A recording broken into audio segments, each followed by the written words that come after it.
Ìjọ iṣẹ́ Ọlọ́run bá ti kéré lójú yàn, ó sì wálẹ̀. Iṣẹ́ Ọlọ́run ò gbọ́dọ̀ kéré lójú rẹ̀. Ntọ́lọ́run bá gbé tóbi, bọ́lọ́run gbé tóbi o. Ntọ́lọ́run bá pọ́n, bọ́lọ́run pọ́n. Ntọ́lọ́run bá pàtàkì, bọ́lọ́run pàtàkì ẹ̀. Ntọ́lọ́run bá ti rí tọ́lọ́run fẹ̀yìn fún nǹkan náà.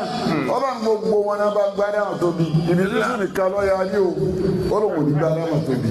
Qala ya Iblisu ma mana'aka. Tó wá ń bí sùúrù Ọlọ́run dé, kò tètè bínú sí i.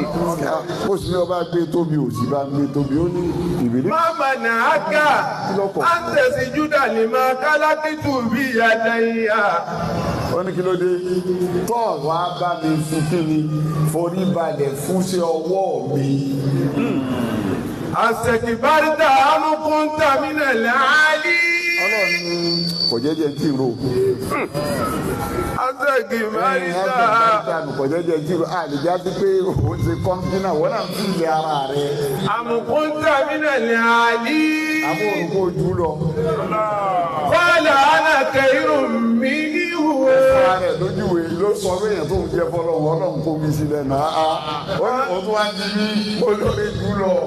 Khalaqtani min nari. Ọlọ́run máa bí o ti ṣẹ̀dá mi ni àlàkítàní mi náà rí. Ọ̀sẹ̀dá mi látara náà. Wa khalaqtahu min tin. Nígbà tó ṣẹ̀dá eléyìí ibi àrùfọ̀ lásán ló ti ṣẹ̀dá rẹ̀. Qala fakirun minha fa innaka rajim. Ọlọ́run látòní sọ pé ọ̀nà àlọ́fẹ́ra rẹ̀ sọ pé tí mo kó tóbi lọ́dọ̀ ìwọ ni ò tóbi lọ́dọ̀ rẹ̀. Wọ́n wá ń sọ fún mi Ọlọ́run kò jù lọ.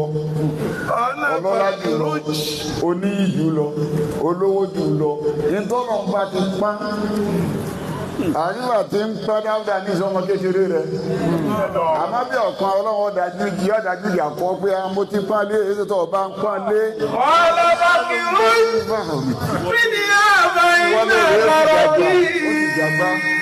Àwọn náà nígbà tó o ti bá ń pọn tí mo pọn ní Ọlọ́run ní jáde Ìbílísù jáde níbi tó dé. Fa innaka rajim. Ọlọ́run ló ti dẹ ní oko. Látòní bí a ti ń sọ ọ́ lóko ẹnu, wọ́n máa sọ ọ́ lóko ọwọ́. Bí a dé Mákà, wọ́n kókó tì í. Òkò tọwọ́ nù ọwọ́ akọ àwùsù mi láì nínú àṣìṣe. Wọ́n tún máa sọ ọ́ lóko ẹnu látòní lọ. Fa innaka rajim wa inna alayka la'nati ila yawmiddin. Ọlọ́run ní tí wọ́n jẹ́ lánàá àwọn Ọlọ́run. Àlẹ́yìnká. Máa gbọ́ gbogbo owó tó gbé Ọlọ́run bá ti pán tó ọ̀pán ìyàtọ̀ jẹnu. Ọlọ́run láwọn ọkọ ìyàtọ̀ ti di ọ. Sọ̀rọ̀ pé mo rèsì ìwọ náà sọ̀kalẹ̀ di ọwọ́ àwọn. Jábọ́ sálíbùnù kọ jáde kó. Nínú dáìrá ìjáde kó bẹ ìyà àkọ́kọ́ nù. Wa inna alayka la'nati ila yawmiddin. Ọlọ́run ní ìjà ìtọ́ wájú àti láti máa sọ lóko. Ọlọ́run ní tí wọ́n jẹ́ làánà mi. Làánà tí. Ila alayka ila yawmiddin. Ọlọ́run ní tí díẹ̀ bí dandan ni ọmọ wa bọ̀ tí ó fi díjọ́ bí làríkà mọ́. Ìtura ẹ̀kọ́ tó rà ló gbà mọ́. Gbogbo ẹni tí ìtọ́nà bá ti gbé tóbi tó bá ti yóò tóbi. Dhalika wa man yu'azzim sha'a'ira Allahi fa innaha min taqwal qulub. Máyì áàsì. Sha'a'ira Allah.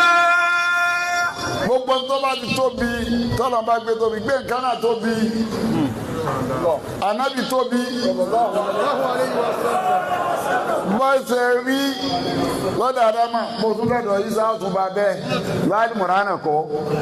إذ قالت الملائكة يا مريم إن الله يبشرك بكلمة منه اسمه المسيح عيسى ابن مريم وجيها في الدنيا والآخرة ومن المقربين ويكلم الناس بالمهد وقالا ومن الصالحين. قالت ربي أنى يكون لي ولد ولم يمسسني بشر قال كذلك الله يخلق من يشاء إذا قدر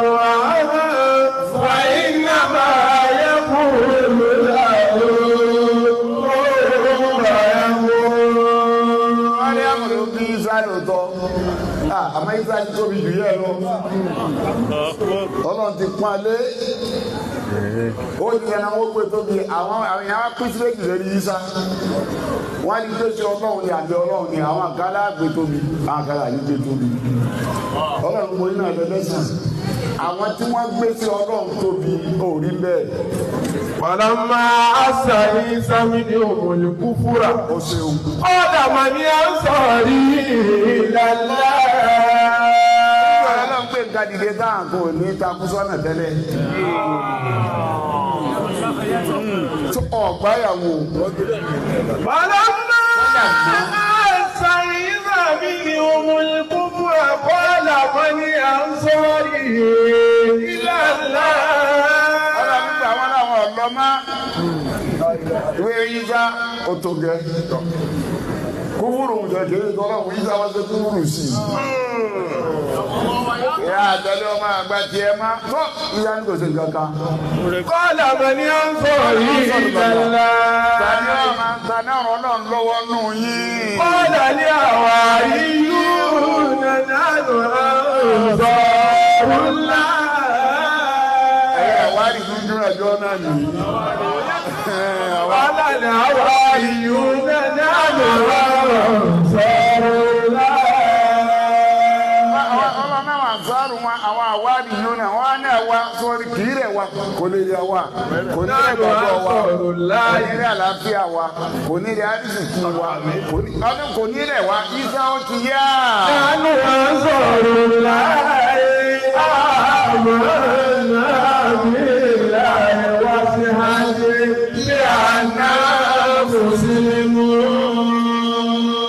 Amanna billah Ọlọ́run alára sí Ọlọ́run àwọn alára sí ẹ̀sìn lára rẹ̀ Ìsá.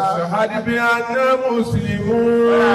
Ọlọ́gbọ́ wá sí àdìbí àná mùsùlùmí. Rabbana Rabbana amanna bima anzalta. Rasula fakitubuna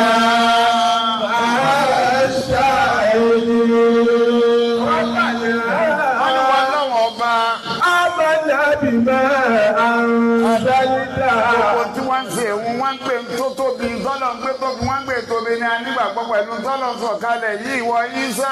Wàtábà ní àròsù. A ti tẹ̀lé ọ, ìwọ òjíṣẹ́ yìí á tẹ̀lé ọ. Fàkítùbù náà àṣàyìí. Fàkítùbù náà máa ṣàìdí. Wọ́n bá mú àdáwà rẹ̀ àkọ́kọ́, wọ́n kọ́ wá pọ̀ mọ́ náà ni. Torí pé wọ́n ran ní tó tóbi tọ́lọ̀ ń gbé tóbi wọ́n gbé tóbi. Àwọn yóò wá sí ìlànà ìlànà. Tọ́lá sí Ọlọ́run ni tí yẹ tí Ọlọ́run dá sí tóbi kì í wá látàdì kan lẹ́yìn àti Ọlọ́run yóò wá látọ̀dọ̀ èèyàn méjì yóò wá látọ̀dọ̀ akọ yóò wá látọ̀dọ̀ abo títóbi ọ̀sẹ̀sẹ̀ wá jáde ìjọsíwájú mọ̀mínú. ولقد خلقنا الإنسان من سلالة من طين ثم جعلناه نطفة في قرار مكين ثم خلقنا النطفة علقة فخلقنا العلقة مضغة فخلقنا المضغة عظاما وكسونا العظام لحما ثم أنشأناه خلقا آخر وتبارك الله أحسن الخالقين.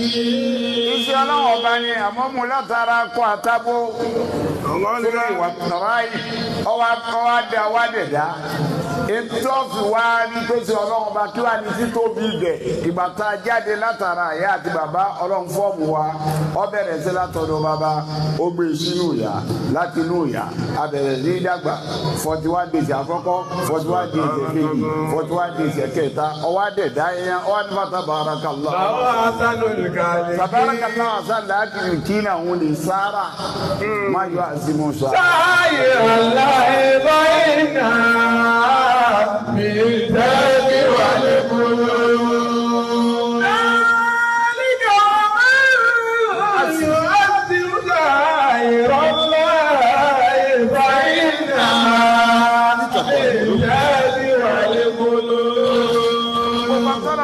Ọlọ́run ga fún rẹ̀ ìtọ́dá tó tóbi yọ máa ṣe sára sí pé kíyèsí ìtóbi ádámà òun lọ́la ń ṣe sára sí ní ọjọ́ pé yá ayọ̀ lẹ́yìn náà àmánu. ìdánù ní àlìsọ láti mi ìyàwó mi níjúmọ́ láti fọ́ọ̀tì àwọn ìlà àti kiri ńlá pọ̀tàrù lùbẹ̀ àdáàdìbò gbẹ̀rún làbò.